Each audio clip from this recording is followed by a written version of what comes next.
Good afternoon, everyone. My name is Simon Eisenbach. For those of you who do not know me, I am a commercial and humanitarian / documentary photographer and filmmaker. Currently, I'm based out of South Utica, but I'm traveling all over the globe. Just to start off, giving you guys a little bit of an idea of what I do, here you go.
All right, so that gives you guys a little bit of a glimpse.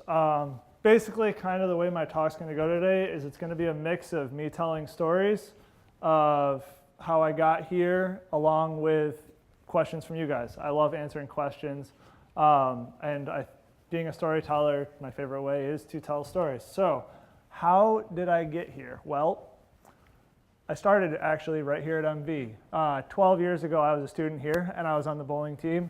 At that time, we were actually number 13 in the nation of 2- and 4-year schools. At this point in time, I had not touched a camera. I kind of fell into photography a couple of years later, but first I fell into traveling. From 2002 or 3 until 2010, my dad built a hospital in Mali, West Africa. And I started tagging along on those trips with him. And this is a little bit of that.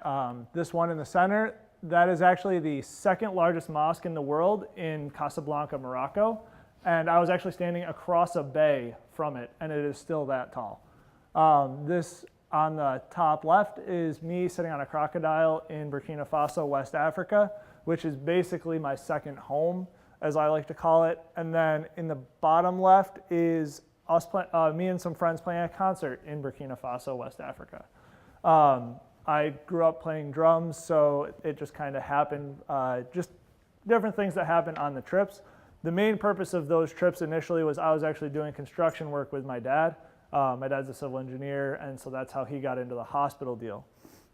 And then later on, this right here in the middle was my dad and I building a rock climbing wall in Indonesia, which was my first trip overseas after I had picked up a camera.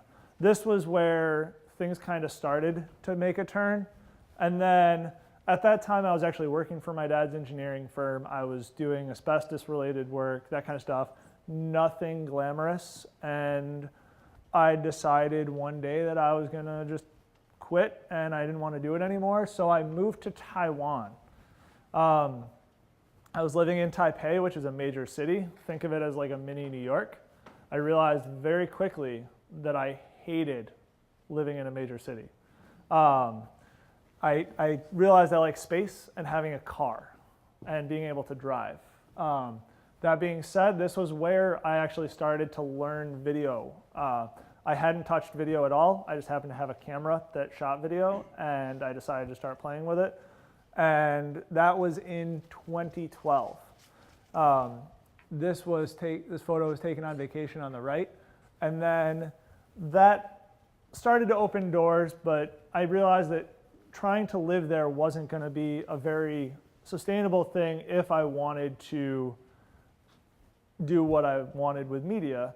And I didn't even really want to work for myself. Quite frankly, still to this day, I don't want to work for myself. I like having the comfort of having a steady paycheck, which is funny because I couldn't see myself living any other way, but I still, to this day, do miss having that steady paycheck. But I came home literally 3 days before Hurricane Sandy hit and got stuck in New York City. And by the time I got home, I got a call from one of my college roommates, which in a way turned into what would become my future. So I was doing disaster cleanup in New Jersey from Hurricane Sandy when this is pretty much the look I had. We were working 14 hours a day, and my dad calls me and says, hey, I'm going to Burkina Faso in January. Your mom won't let me fly by myself. Do you want to go, all expenses paid? I had nothing else going on. And so, of course I'm going to go. Why wouldn't I? I already love traveling. And on that trip was a little bit of a strange one where, again, kind of one of the things I want to get the point across is things happen for reasons I don't know and have led me to where I am today. And so it's just kind of rolling with the way things go in time and space. On that trip in Burkina, we ended up getting kind of a tour of what was going on, and I took this photo, which to this day is one of my favorite photos of all time. As you can see, that young girl is riding through the center of a bike frame. And that photo, along with some of the other things that we saw on that trip, were eye-openers for me that the NGO that we were working with did not have the ability to do really what they were wanting to do and trying to do because they didn't have funding.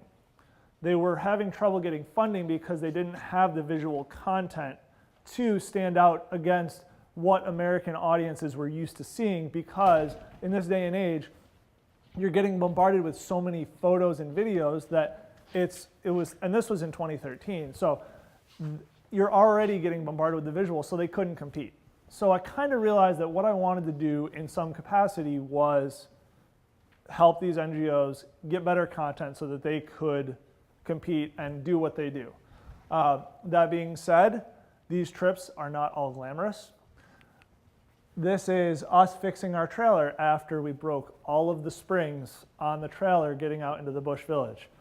At the same time, I had food poisoning, and you could imagine how that is it was about 100 to 110 on that trip. It wasn't too hot. We'll get into that a little bit more.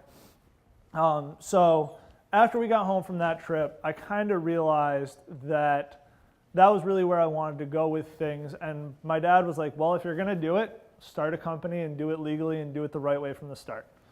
And so I said, okay. Talked to my dad's lawyer, figured out what I had to do, the whole 9 yards. And then we jumped back on a plane back over to Burkina. I was over there for about a month and a half worth of a 3-month period. And at that trip, I was actually following a crew drilling wells. This would be really where I started to develop what I was passionate about in way of topics. I do a lot of stuff involving clean water, as you'll kind of see throughout, especially in Burkina Faso, which is a very dry, landlocked country, but it's also very hot there. This trip, it was averaging about 120 to 130 in the afternoon, and we were working through the day, and the Burkina Bay people were laughing at us because of the fact that we didn't take our siesta and hide in the shade in the heat of the afternoon. To give you guys an idea of how hot that is, I melted a hole through the side of a 9-volt battery which was sitting in my bag. Never actually used that battery. That is just a little bit of warmth. And so it takes a lot to make sure that I have my redundancies in place for when these types of things happen. Moving forward in time, I was doing work here, little commercial stuff here and there, nothing crazy, but still just churning to get back overseas. 2014, I went back to Burkina Faso and started doing some more clean water work, but this time it was around irrigation. a group of people paid for, and I was following the installation of a solar-powered irrigation system. You can kind of see it right here. There's spigots throughout, and then the trench goes over here, and there's more spigots. And this was a solar system because they were trying to see if solar was a sustainable model for providing irrigation into rural communities that were having to struggle to get water. Most of them were using hand-dug wells, which dried up during the dry season. The problem with solar is it's insanely expensive. It's over $20,000 still to this day. So it's a project that we literally captured all this content for that I never really did anything with because it's just so astronomically expensive to try and pull off at scale. And that is because to be able to get all of the communities just would take millions of dollars.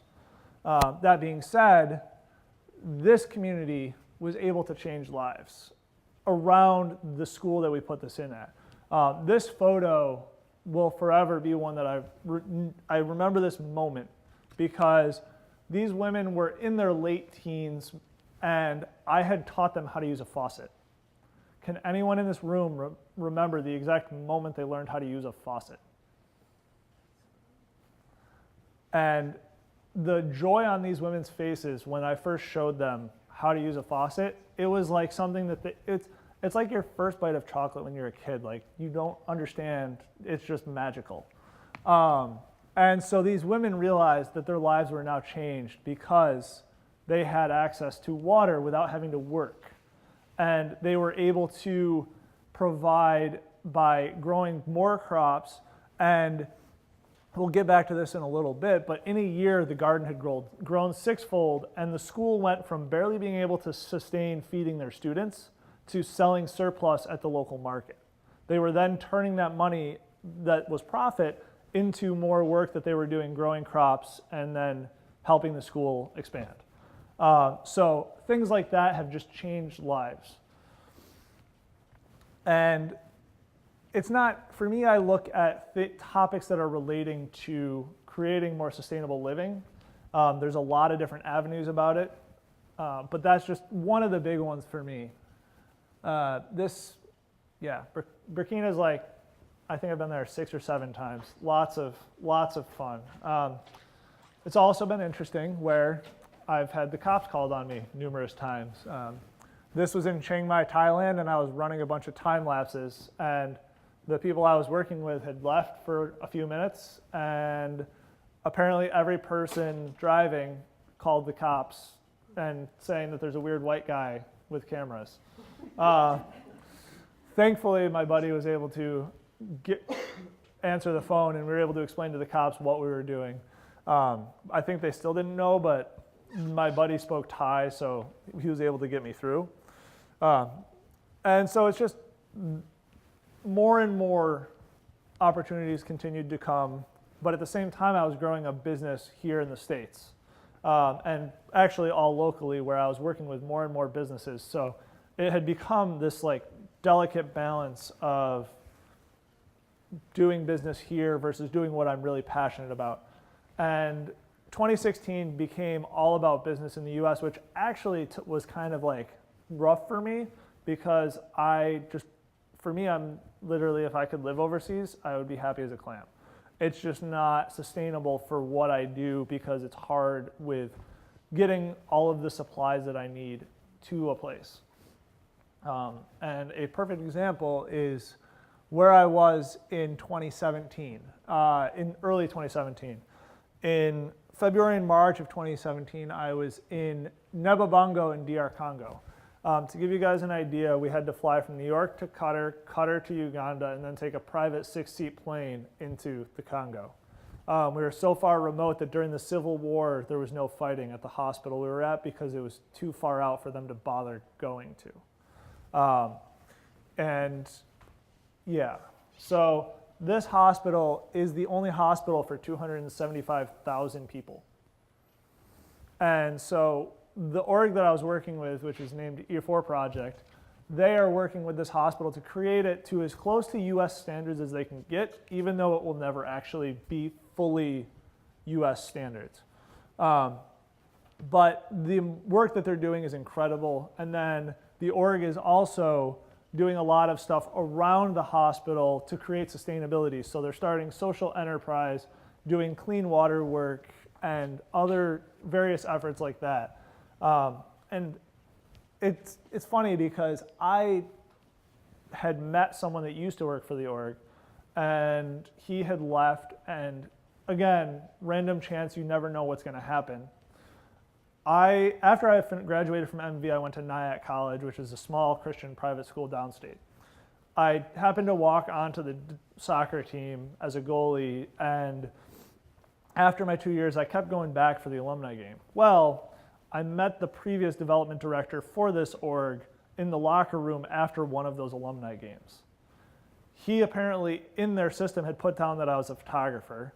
And then when Dan, their current development director, got hired, he saw that I was noted in the system and asked if I wanted to be a part of their project in DR Congo.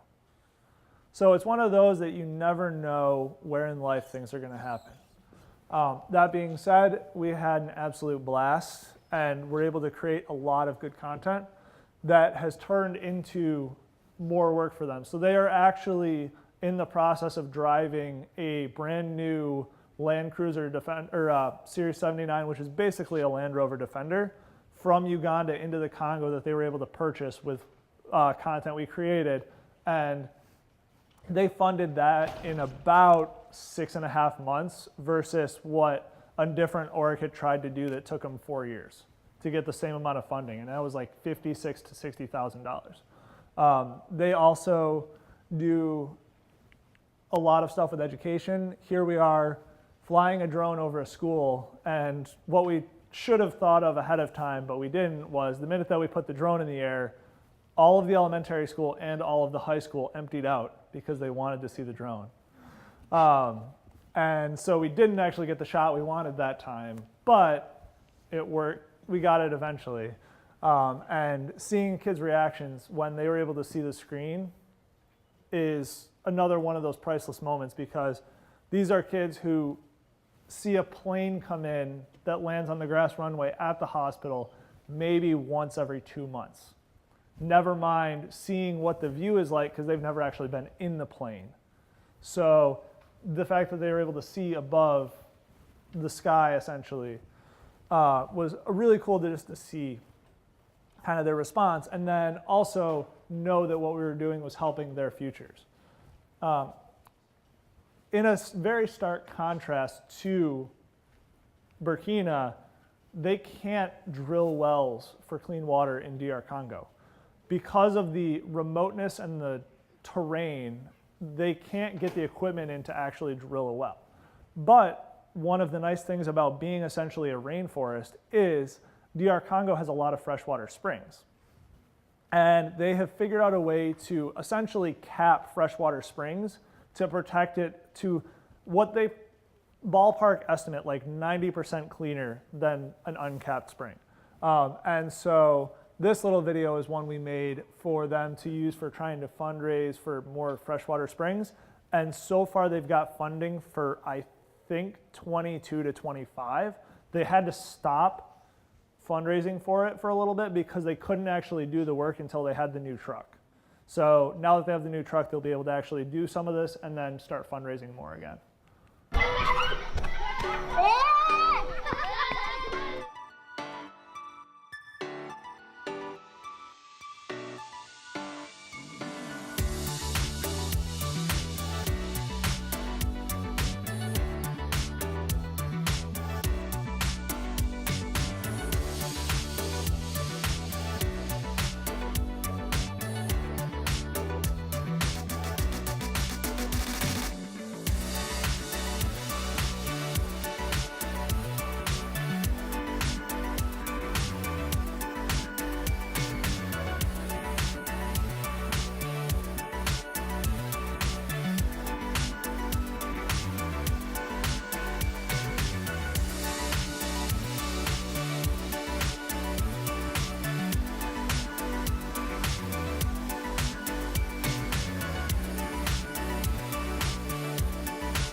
To give you guys, again, even a little more information and beyond that, this is a pygmy village that we went to that was near the hospital, and our truck right there is the only truck that they will see for 4 to 6 months.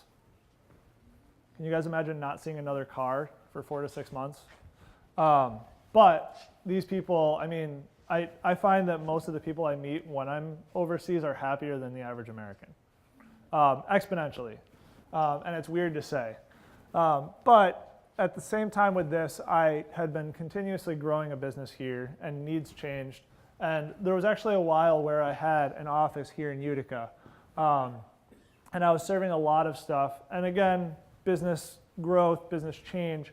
At the time, I thought the way that I had to do it was that I needed to grow a production company here that could kind of keep moving while I'm traveling.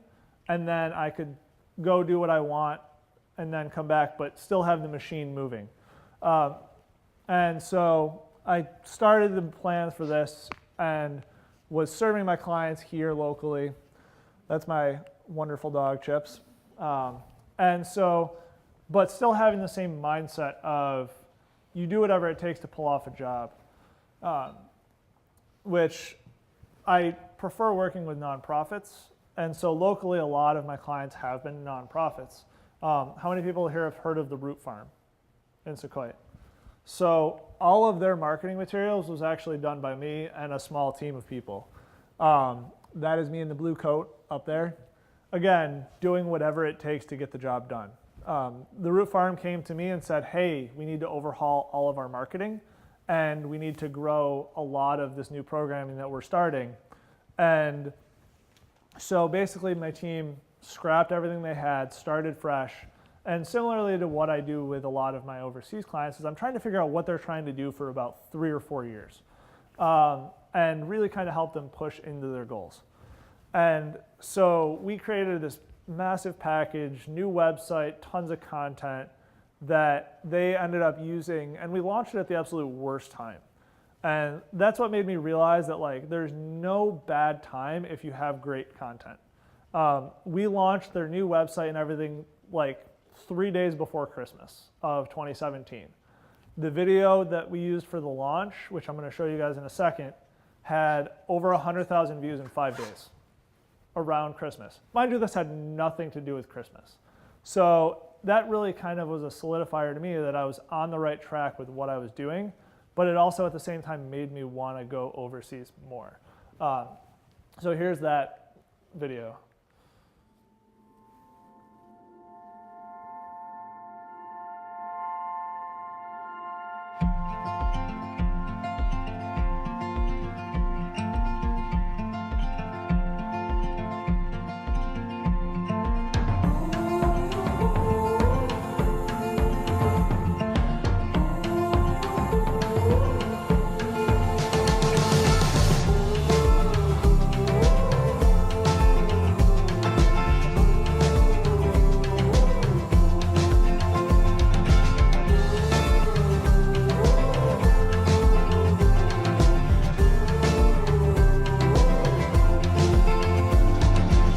The name of the Root Farm comes from our founder, Alice Root, but really has so many more meanings. When you think about roots, roots are the foundation from which things grow. And the Root Farm is creating transformative opportunities from which people can grow and expand to become the best that they can be. The Root Farm's changed my life in multiple ways. When I interact with people now, I'm sitting up straight and I'm looking them more in the eye. It just makes such a phenomenal difference in her ability to just participate in regular life. She just gets better and better every week that we come. We see these kind of breakthroughs all the time with all the kids and adults we work with. This is the reason I'm here, is to do this. The people up here are very friendly. They treat you like they're your family walking through the door. They're great people. The staff here is really good at figuring out how to motivate the children, how to keep them engaged. I felt like part of the Root Farm from the very first day. I was hooked from the very start. I love working up here. It's really exciting. It doesn't feel like work. I enjoy being here.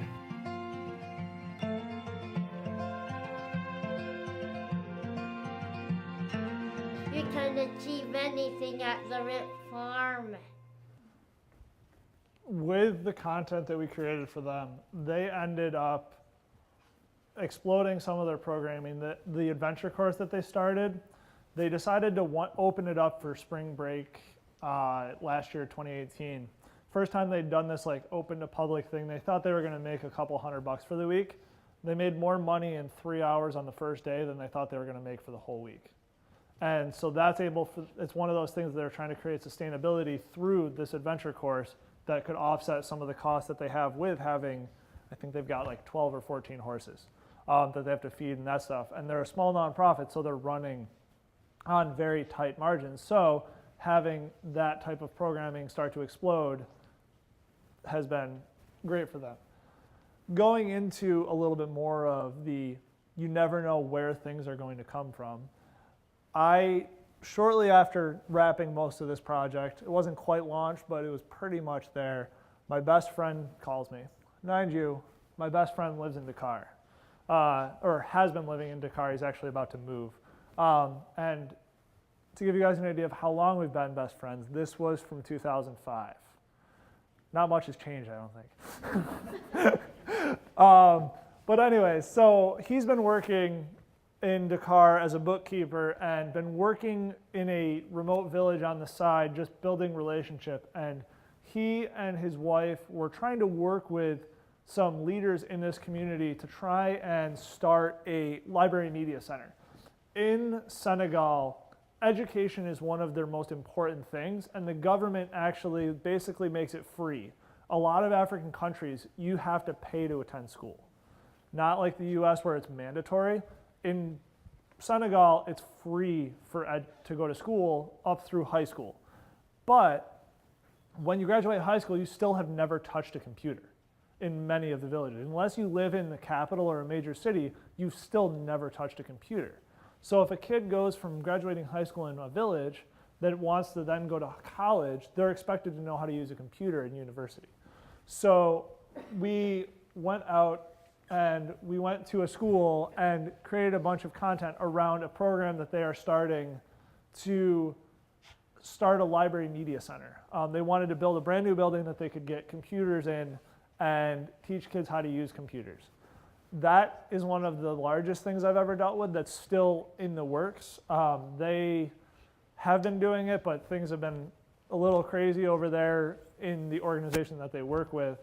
So I don't know the exact status of it, but the impact that we were able to see just from having these conversations can be amazing. And so they were using this type of content to show what change can happen. I actually found it super interesting how similar a lot of things are across African countries, because you see very similar situations. It's just slightly different, nuanced culture. The food is usually amazing. That being said, I did here. Good sidebar story. When we were out in Joine in Senegal, it was harvest time, so all the women were out in the field harvesting food. Men do not know how to cook over there. So it came to lunchtime and they were like, oh wait, we have to feed you guys, but we don't have food because the women are out in the fields. So we ended up getting this like half fermented yogurt that had like millet or like oats in the bottom. One of the absolute worst things I have ever had. I've eaten a lot of weird foods when I've traveled. That was one of the absolute worst. Yeah, so it's not always glamorous. And then this goes back into me coming back to my home in Burkina Faso in 2018. I was there in November, so just a few months ago, and we were out in a bunch of remote villages near where I had already spent a bunch of time, doing more clean water and irrigation type work. This gives you an idea of the impact that an irrigation system can have in the community. This right here is a solar irrigation system in a part of the capital, which is name is Ouagadougou. I dare anyone to try and say that 10 times fast after. But this area of Ouagadougou is where pretty much people that have disabilities and women who are widows or have been abandoned by their husbands live, because they basically get shunned from general society. And a pastor in this area had started to work with them and, again, create social enterprise. So a group of people put in the solar irrigation system, which actually takes what we had done in the other village to another level, where there's actually drip irrigation in each of these rows. So literally all the people had to do was go and turn it on. Mind you, all of the work is done by handicapped people and widows. So they're able to do a lot more, and they actually get paid for doing the work, so they're able to actually live, and then their families have actually started to accept them back because they're actually able to provide and show their families that they can be a part of society and actually contribute. And so this has created an immense opportunity. They actually have chickens and some other birds that lay eggs.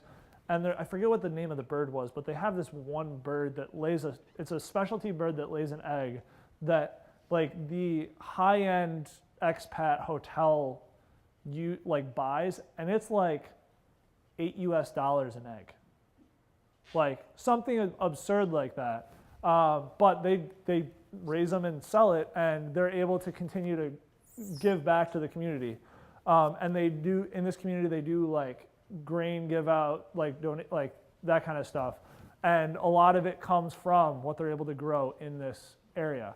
And you can see how dry it is all around. And that's pretty much what most of the country is like. The people are incredibly happy. These are just some of my favorite photos from the country. And sadly on this trip, we didn't get a really well overcrowded bus. Usually the buses have stuff stacked up to like here. It's some of my favorite photos are people sleeping on top of the stuff on top of the bus because they didn't have the money to get into the bus. Yeah, definitely has made me question things. That being said, a couple years ago, my dad, being the civil engineer, quirky mind man, figured out a manual pump irrigation system that you can see.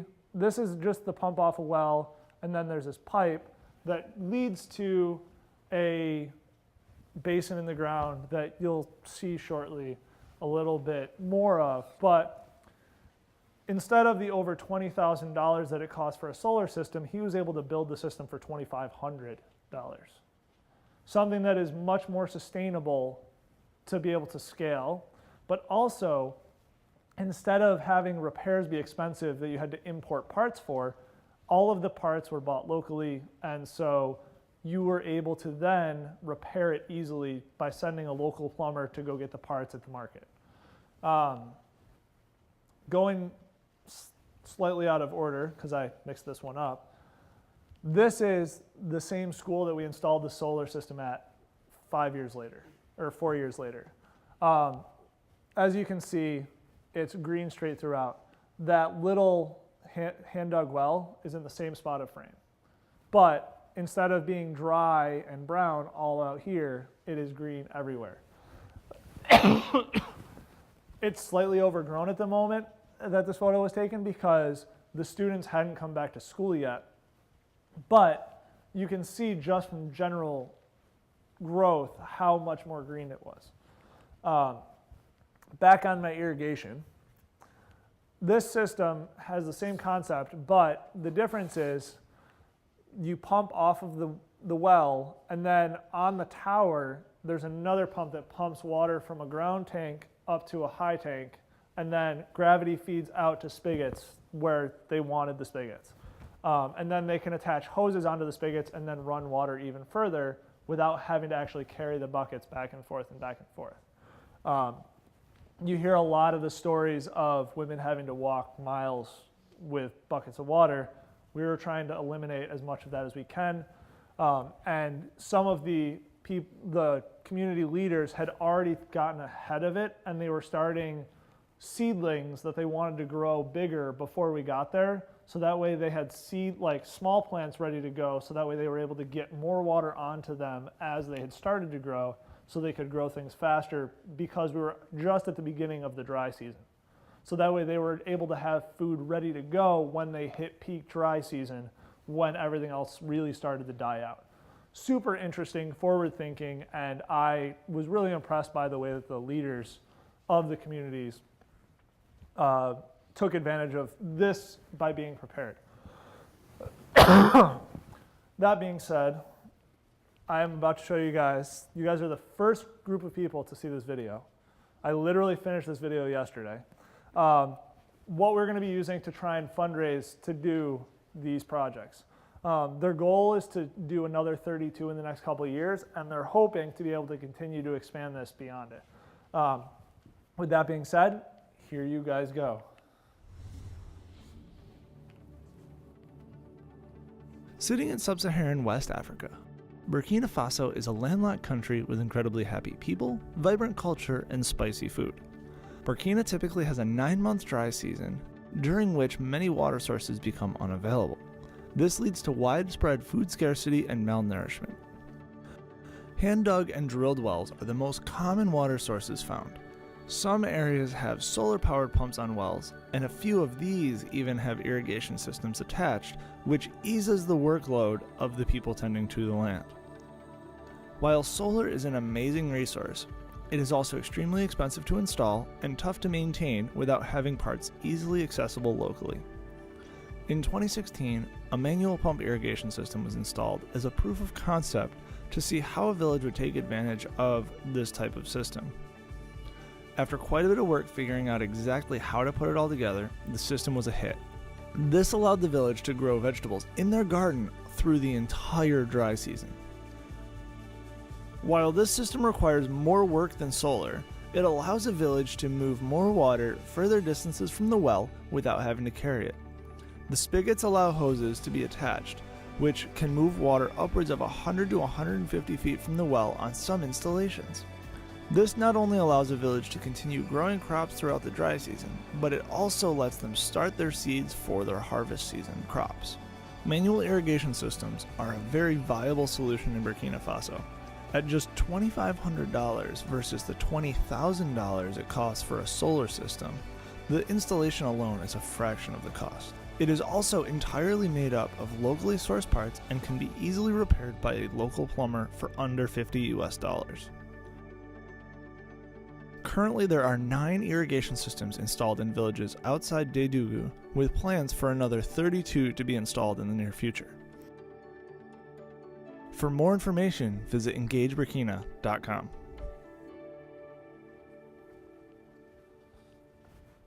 What do you guys think? Awesome. All right, so how do I do this? Well, over the years, initially I was self-funding all of this stuff, or having private donors, that kind of thing. Starting in 2017, things kind of started to change. One of my biggest things that I have always said over the years is get yourself out there and get in front of bigger communities. I'm a big advocate of creatives going to trade shows, getting out in front of big industry, that kind of thing. In 2017, I was at a trade show in New York where I happened to get talking to someone from Sony Cameras Pro Services Department, and get talking about, he starts asking me what I do, that kind of thing. Next thing I know, he's like, I need you here tomorrow morning at 9 a.m. Introduced me to someone else who then they loaned me $8,000 worth of camera equipment for my project in Senegal, which then opened doors for me to have conversations with them where they have sent me camera equipment for every time I've gone overseas pretty much since, and have opened doors for meetings with them about some other potential things. Also, I've got conversations with other gear manufacturers that are potentially starting to back what I'm doing. And it's things that I realized they want to back because it's already being done. And one of my friends said it best. People don't want to hear about an idea and back an idea. They want to back what you're already doing. Prove that you can do it, and then they'll jump on for what you're doing next. Because If you've already done it, they know you can pull it off again. And that's why I love trying to do things a little bit bigger every time. I didn't start with a big project. Like E4 project was a 5-year thing of me leading up to it, where with E4 project, we did 7 videos and I delivered 300 still images. I'm delivering 250 still images and 1 video this weekend for Burkina, but I've got more stuff in the works with them. But also it also taught me not to get lackadaisical or be comfortable, because you never know what's next. You never know what's out there. And that conversation with Sony has opened so many doors and really made me realize that instead of the business model I thought I had to have of I have to have a production company that I happen to do what I do overseas, I can fully focus on what I do overseas. And you guys are actually the first people to see the inklings of a full rebrand where I am completely focusing my business on what I do overseas in 2 different capacities. One is serving as a freelancer for other production companies that they would hire me to go shoot their projects, but also for NGOs for doing these types of work for them overseas. With that, I open it up to questions, and if you guys want to follow along on the journey, that's my social channels for you guys to give a follow. Yeah, I'm also the only Simon Eisenbach in the US, so it's pretty easy to find me. Might even be the only Simon Eisenbach in the world. All right, so any questions? There's nothing that's too far out there. I've had some really random ones from kids before. Yes. My goal is to help NGOs grow. So I want to see people be able to live sustainably in their home countries. The only thing that I would say that someone should have to become a refugee is because of political things that are out of their control. I don't want people to have to leave where they are from because of things like food scarcity or water scarcity. I want them to be able to live a very fantastic life where they're from, with their family, with their community. So I want to help organizations create that sustainability in different communities around the world. It's a very weird but specific goal. Anything else? These are a very shy bunch. Awesome. Well, I can possibly, if you gave me a couple weeks, I could probably speak some Mandarin. I can speak a little bit of French. One of the guys that we were working with said that I had about the equivalency of living there for 4 months, which means I could get basic gist across, but don't ask me anything specific or else I'm going to need a translator. That's pretty much what I know. Usually I have a translator in country that helps out, but when you get into some of the remote villages, like when we were in DR Congo, we had local guy translated by one guy, translated by the hospital director to English. So we were doing multiple layers of translation to get it to something that we could understand. A lot of the places I go, there's like 50 different tribal languages around, or variations of tribal languages, so it's very tough because some people only speak one very specific tribal language. Yes? What's the worst experience you've had? What's your definition of worst? Well, I mean, I've had food. Truck didn't look so good. So I've had food poisoning while I was overseas. I've had malaria. I've been in the smallest commercial plane that I've ever fathomed, where I had to walk in on my knees and the only seat I could sit in was where they had pulled the seat in front of it. I have had ear issues off of a poorly pressurized plane. But it's one of those things that I absolutely love the experiences with it. So that's all minor details for me. How do they get, like, do you carry the gas with you? For the plane? Well, no, I was thinking in the trucks. If you're a truck that, you know, that won't see another truck for 6 months, there's not a... The hospital gets shipments from the neighboring country, but it's usually like they buy it by the 55-gallon drum. So you kind of, where you go, you fill up. And Yeah, well, we never left maybe a 10-kilometer perimeter around the hospital because the fastest we were able to drive was 30 miles an hour, and that was when we were in a village because the roads are that bad. They just regraded the road from the provincial capital to the village of Nebo, and that was a 30-kilometer distance. It used to take 4.5 hours in the dry season to get there, and it cut it down to an hour and a half by regrading the road. Yeah. That's probably the worst driving I've had as far as like that kind of road. I've also had, when I was in Burkina in January 2013, we were on washboard roads for 8 hours straight.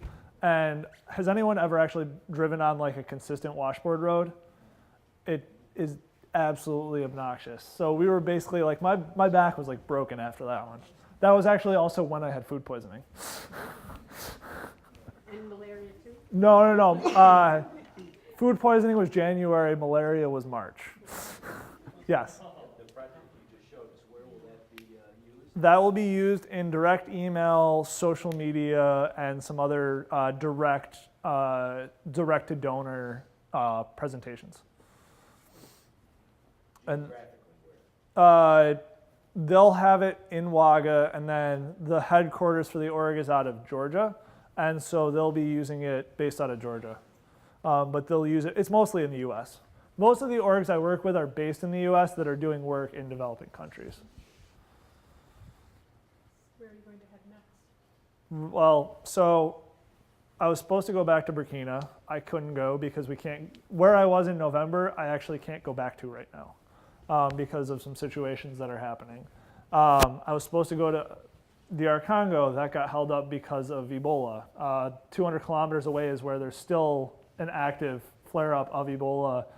They actually have the second worst Ebola crisis still going in African continent history, of recorded history, I should say. And then I've got Ethiopia, which is a orphan organization with 1,500 kids under the umbrella of different programming in 3 different cities that we're just waiting on funding. I've been talking with some companies about trying to get the funding together, but it just hasn't quite come together to what we need. It's going to take about 20 grand to pull off that job. Yeah, little bit in the works. Anything else? You guys can feel free to ask me questions afterwards if you don't want to ask them in front of the whole group. Awesome, thank you guys.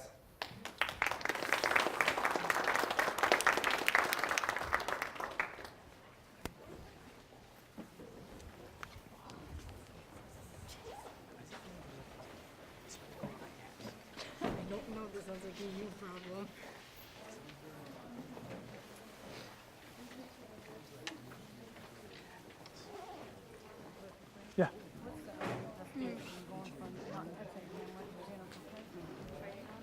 Buy a camera and start using it. There's a website, creativelive.com, that is basically all they do is like learn educational stuff around the creative industries. If you go on there, you can find anything. You can also get tutorials on the basics on YouTube if you want to look at stuff for free just to get an idea. I took Intro to Digital Photo because it happened to be the only class that was available at the time for what when I was a senior in college. And that was like, I just learned the very basics. And if I had to go back, I would just learn it online today. Is there any, for your drone, is there any restrictions for using your drone? Some countries I can't even bring it in. Ethiopia, I can't even bring it. But a lot of times they honestly don't have any restrictions because I'm so far remote. And that's wonderful because I'm flying at like 2,000 feet. And so you get a whole different perspective. It's weird when you can see the clouds between you and the ground. Yeah, I have a little DJI Mavic and it takes about 5 minutes for it to come down from that height. Yes? Hey, I met you a few times before. Yes. Yes. Okay. I was like, I knew you looked familiar instantly. Yeah, I just wanted to say, like, I saw that you were having an AGV, and then I came, and I was like, I didn't know all of this was going on. Like, I met you, like, a few Surprise. different times, and I was like, wow. Surprise. That's really interesting. That's what I actually do. Yeah, it's really cool. So, like, I came in a few minutes late. How did you get, like, started with all of it? Like, I picked up a camera because it was my senior year of college, it was the only class that fit my schedule around playing soccer. wow. That was literally the only reason I picked up a camera. I'd been traveling for 3 or 4 years prior to me picking up a camera.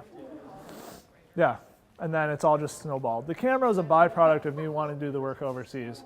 I never had a thought that I would own a company, be a photographer. If you asked me when I was in high school, I would say screw being self-employed and like, yeah. Do you have, like, a business card? I never got your information before. Whoop. Thanks. You are welcome. All right. All right, have a great afternoon. Yes. I was going to ask if you strictly use Sony because they donated to you. No. So Sony is the first platform that actually was able to do crossover photo and video. I started with Nikon, and I was a Nikon shooter from 2009 until I actually sold all my stuff last year. But in 2016, when I really started to do more video, the Sony video product blew Nikon's out of the water. I'll see you tomorrow, Carol. And so as I started to use the Sony stuff more and more for video, part of why they had loaned me this stuff initially was because I had been lens adapting all of my Nikon lenses onto the Sony stuff, and I was still using Nikon for stills.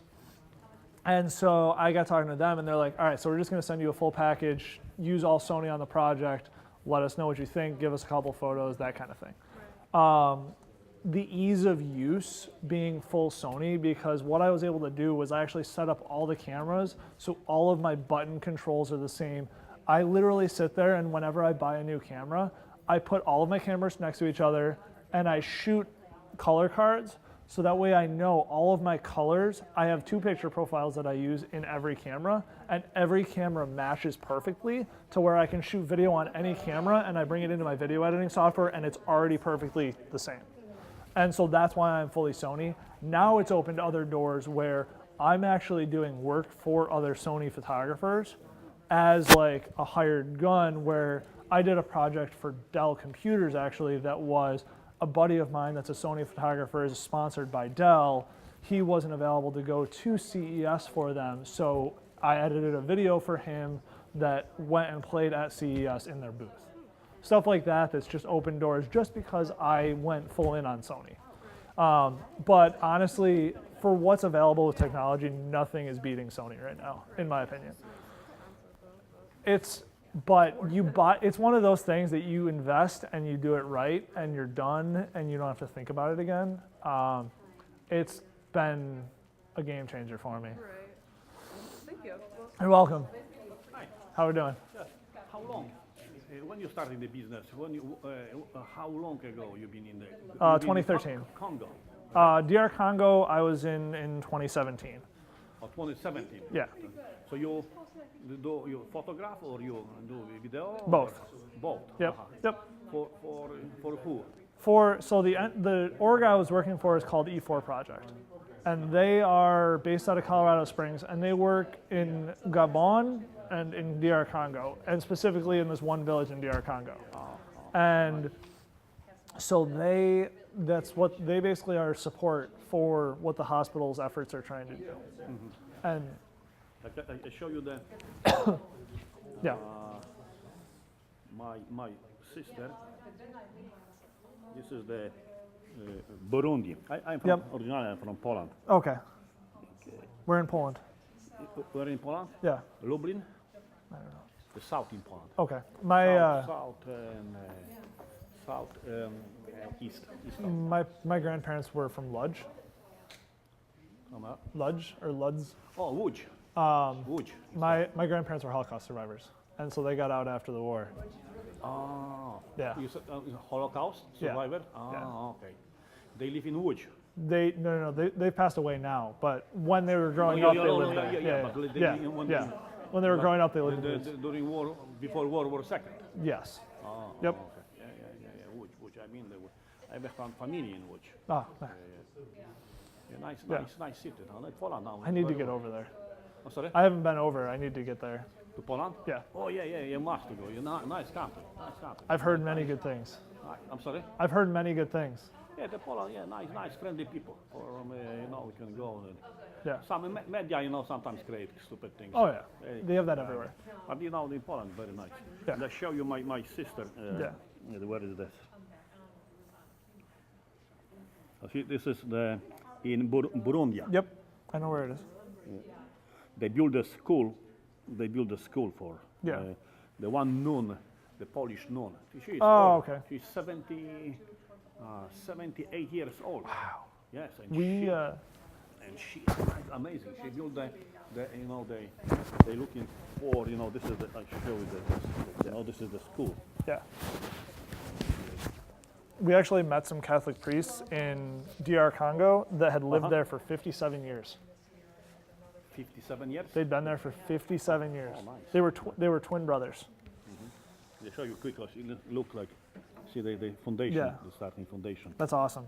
Yeah, that's a really nice looking building. Same thing, this is they work hard. Yeah. Oh, this is the sister. Nice. Very cool. And yeah, education changes everything.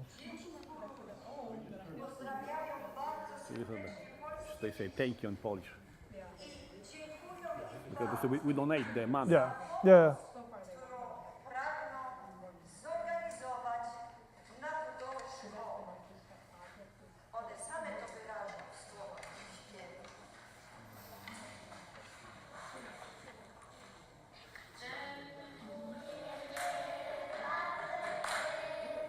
They say thank you in Polish for the builder to help the build the school. That's awesome. Very cool.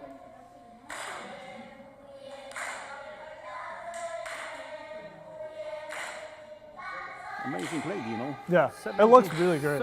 70 years old, Yeah. Oh, the brothers were, I had to have been in their 70s.